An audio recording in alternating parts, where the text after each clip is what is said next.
Hey guys, what is up? It is me, Rosmo. And for today's Ever Heard Of, I'm gonna be reviewing not a movie, my dear viewers, but a series. A series that is very much the talk of the town here in the Philippines. And it is a new animated series called Trece. Now, a spoiler warning right now because I am not gonna be discussing the plot of this series, but dive right into my review. If you wanna watch it, I recommend it. I really liked it, and I even cried at some points in the series, so you can go ahead and watch it if you want. There's an English dub available and a Japanese dub as well if that's more your taste. Now, have you watched it? Great. Don't care about spoilers? Alrighty, let's dive right in there. Before I address the very controversial Tagalog voice acting topic, firstly, Trece is a series from a graphic novel of the same name, which is also made in the Philippines and made into a Netflix series. A lot of people think it's the first ever animated Filipino series. No, it is not. It's just the first animated one on Netflix. There are some Filipino animated series like Super Ingo and Barangay 143 and others that I probably am not aware of. So because of those previous series, I wasn't really expecting that high of a standard for Trece. I was scared to watch it, to be honest. But as it was known as an award-winning graphic novel, I thought,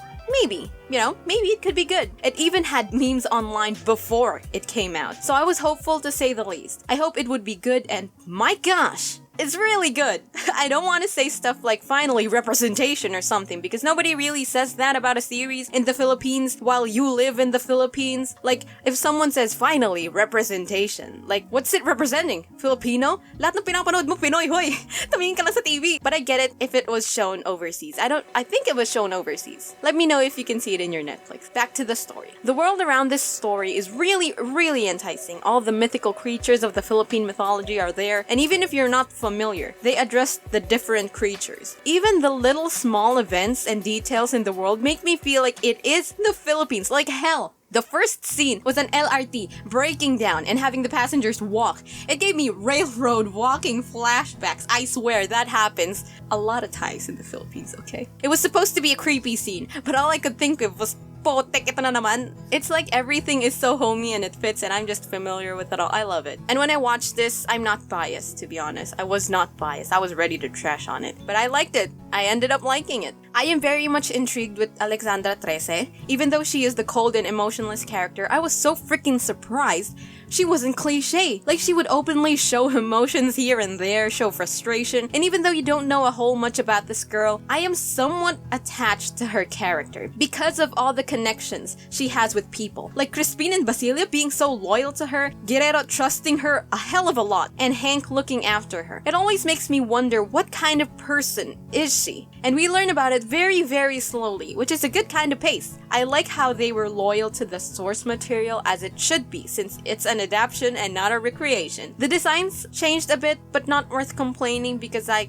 liked it. I noticed a lot happened in each episode. The first episode felt an eensy-weensy, just a tiny bit too fast-paced, but it didn't bother me as much because as it goes on, it keeps getting breather moments that I really enjoy. As a native Filipino, okay, the names Crispin and Basilio were names that we only heard and studied in school, and sometimes it's an ongoing joke to portray crazy people. Long story short, Crispin and Basilio's mom went crazy looking for them, so that's why saying those names are related to joking about being crazy. But never in my whole life did I think I will say this, but I think Crispin and Basilio is really cool and I simped to them, okay? I said it, especially Basilio. In that one scene where the car got wrecked and he was the only one who was like, not the car, I instantly knew.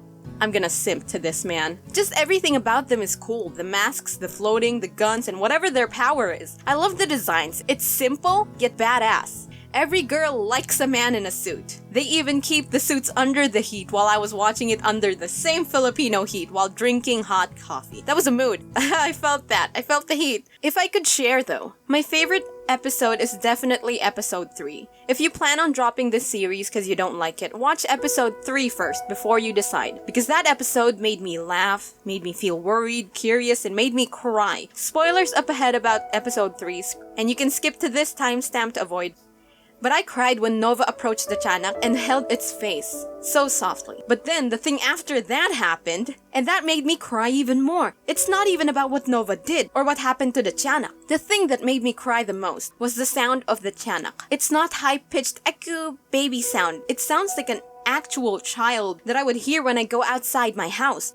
I didn't understand it then, but It sounds too real. And then add the fact that it just wants a mom, hurts even more. And when Alexandra was upset about what happened to the Tiyanak, I got sadder. I watched it twice and I cried every time. I wondered if the story is good for people who are not native Filipino or not familiar with Filipino folklore. How do you say that? Filipino folklore. I hope it is good in their eyes because it has so much creatures and terms that they're not familiar with, probably. And I wonder if they get overwhelmed to take in all of that info. Let me know. I'm curious if you guys enjoyed the story or not. The ending though.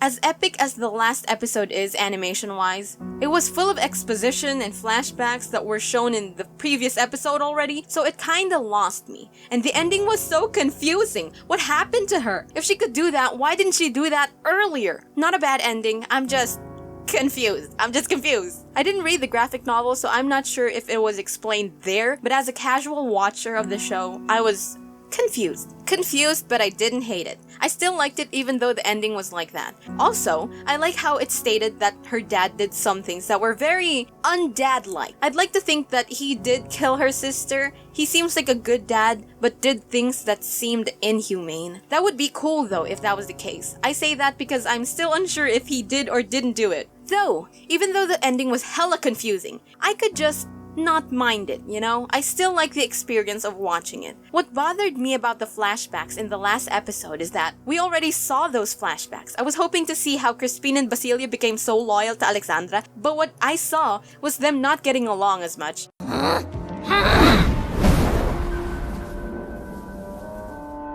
And then the next scene, he already calls Alex bossing. What happened in between? And why is his voice like this? We'll be right here when you return, bossing. Isn't he a child? And isn't his child voice this? You can't tell us what to do. Yeah, you ain't our boss. I don't know, but I hope they do show how these three got along. I want to see their sibling dynamic, even though they're not blood related. I know, shut up. Though, the last part, where she agreed to go out drinking was cute, and also when she asks them to trust her, and he replies with, I don't think... Trust me. Always have, bossing.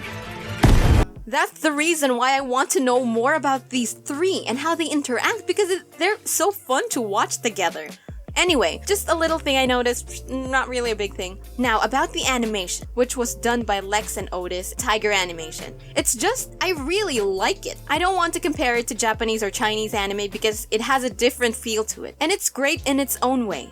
Like the shots and angles, it's really great. Did not expect that. And the mouth movements fit what they're saying in the English dub. Though if you're really picky, then you can notice rare times it doesn't. But it's not too obvious to let it bother you. The animation, it's not like extremely butter on the floor smooth, but the edginess of the animation fits so well with the dark tones of the show. Though, they do make it buttery smooth when it's needed. Like, damn! Look at this! The action scenes blew me away, like I didn't expect these kinds of action scenes. Crispin and Basilio's entrance was awesome to say the least. I didn't even know they could float at that point with matching masks and guns. The first fight scene with the three was great, and even showed how good these three are at working together. I noticed like all the action scenes were great, nothing irked me about it, but the last episode took it to another level, especially Crispin and Basilio's scenes. Like, I'm not being a simp right now, I am not. The scenes of these two in the last episode were just really amazing. I'm not joking. These two were probably the favorite of the animators, and the animators were like, I got you boys, I'll make you shine today. You know what I mean? The music and the sound, let's talk about that now. When I heard the opening, boy, I loved it. When I heard it, I went, ooh, because it made me feel that creepy vibe with the Ifugao chants and the dark tone of the opening itself. It fits really well. Ifugao is a province in the Philippines, by the way. The ending was so chill. It was played by the band Up Dharma Down, and I vibed to it. I was told beforehand that they were gonna sing a song for the series, but I thought it was gonna be the opening and not the ending. But I'm happy with this. The opening is good. The soundtrack was great. I didn't really notice it on my first watch, but I think that's why the soundtrack is good, because I didn't find anything wrong with it or feel like any of the music was not fit for the scene on my casual watch. The moment I noticed the music though was at episode 3, of course, and episode 4. The music highlighted the heart-wrenching moments. The solemn music turns into a loud drum, as if it's pulsating, and the adrenaline is kicking in the moment you realize what Nova's Lola or Grandma tells her every night. You may have come from me, but you are worthless, and I want nothing to do with you. And she wasn't caressing the tiyanak, but planning to kill it all along. It's great, man. Now let's jump into the controversial dub. Firstly, I watched the English dub first because that's the original dub. That's one reason, but also because there were talks about the Tagalog dub that I will address later. Calm down, I will address it later. The English dub was really good. It surprised me that they had Filipino accents, but I got used to it eventually. Some people say it sounds Mexican than Filipino, but the only one I noticed similar to Mexican, Latino, or Hispanic accent was Anton, Alexandra's dad. Other than that, nothing sounds Mexican than Filipino. But I mean, come on. Those two are similar in and of themselves, not that we want it to be. I'm glad Alexandra didn't have an accent though. Her voice was perfect for Alexandra. Even though Alexandra is a cold, emotionless character, Shay Mitchell managed to show off emotion in her acting. If she's pissed off, you know if she is. If she's annoyed, her face doesn't show it, but the voice does. When she speaks sternly and commanding, and it just catches your attention every time, which is really perfect for Alexandra's character. In an interview, she mentioned that she grew to love Alexandra Trese's character, and we can totally see her immerse herself as the character itself in every situation. Listen over to this character that I've just grown to love so much. I really like the English dub. Now for the Tagalog dub. Oh boy, I am not part of the trash the Tagalog dub of Trese. I grew up watching mostly Tagalog dub anime, and everyone did great. Alexandra, on the other hand, did good. Now, there's controversy that Trese's dubber did not do it justice because of her odd Konyo accent, English-speaking accent, which is more soft and slower than how you speak if you're used to Tagalog. Liza Soberano is the dubber, and Liza's dubbing on her own was good. But when she speaks with the people around her, it's apparent how different, soft, and slow her voice is. But, shut the freak up. But, I don't think Liza Soberano is at fault with that. It's true her tone fits, but her accent and speech doesn't. And as she said in an interview, she did everything she could, which I believe. I was kind of hesitant because, of course, it's something that I'm not used to doing. I didn't want to fail, of course, and I didn't want it to go bad because the story is so nice and promising. But the thing is, that is not the problem here. It's the casting itself. Liza knows this is a good show and wanted to bring her best. And if you cast someone who's not used to speaking Tagalog to speak straight Tagalog, you won't get an instant, thick, strong Tagalog-speaking woman, you know? Okay, first off, they casted a person who is not used to speaking in Tagalog and expect her to speak in a natural Tagalog accent. Second, they casted an actor and not a voice actor. Voice acting is very different from acting, and I don't think people understand that. Or they do, and they just want to show it to have publicity, which, just stop and just focus on quality, please. I am not disappointed in Liza's acting, not one bit. But because she's working hard to speak Tagalog alone, she can't fully immerse herself as Trese. And that takes me out of the immersion of the show itself. You can't blame Liza for being Konyo, guys. I'm just sad that this character could have been given to a veteran dubber. But all the veteran dubbers that I heard were all extras. Liza Soberano is an actor, not a voice actor. You can't expect an actor who shows emotion through her expressions and movement to suddenly be an expert at voice inflections and shows emotion through her voice alone. Liza Soberano has a perfect tone for Alexandra, and she has given the soft, emotionless note down to the bone. But she lacked the commanding aura Trese gave out in her voice. In episode 3, where Trese was upset about the tiyanak, the English sounded like this. Do not lay one finger on the tiyanak unless you are prepared to take the place of your familiar and face the consequences for its death. Stern, commanding, but it still sounds like the serious Trese we know. But in the Tagalog, she full out raises her voice, and I didn't feel like it matched Trese. Ang tribo ko na ang bahalang magligpit ng bangkay. Huwag ninyong gagalawin ang tiyanak kung ayaw niyong sagutin ang pananagutan ng iyong alaga at maparusahan sa pagkamatay nito. But after all I said, people are too hard on Liza, I'm gonna be honest. It was a hit or miss. Sometimes she gets it right, sometimes she doesn't. It wasn't as bad as people make it out to be. It's not the kind of dubbing. I swear, I've seen kind of dubbing. Tay, anong gusto niyo luto ko sa tilapia? Alam ko na. Gataan ko?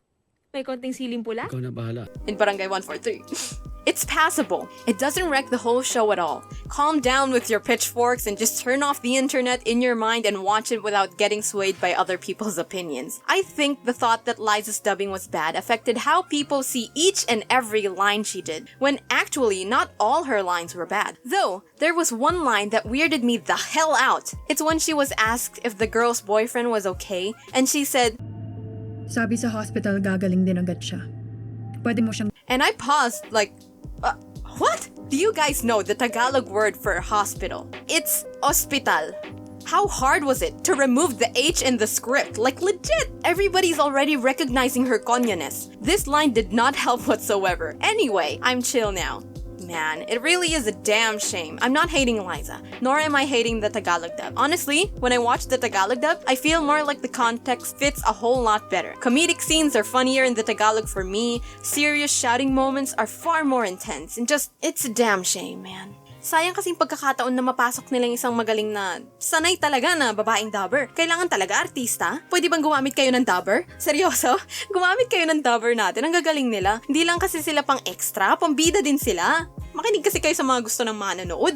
Okay, I don't know the names because these dubbers don't get the spotlight as much and I was a child when I heard them, but I took a guess and I recognized some. Tell me if I'm wrong. I want to know if they are the ones dubbing them, okay? The ghost boy sounded like the guy who voiced Naruto in the Tagalog dub. Ang kilalang box office natin ngayon, Gagi! Hoy mga bata! Ako si Uzumaki Naruto at magiging isang Hokage ako balang araw! Ay, siya nga.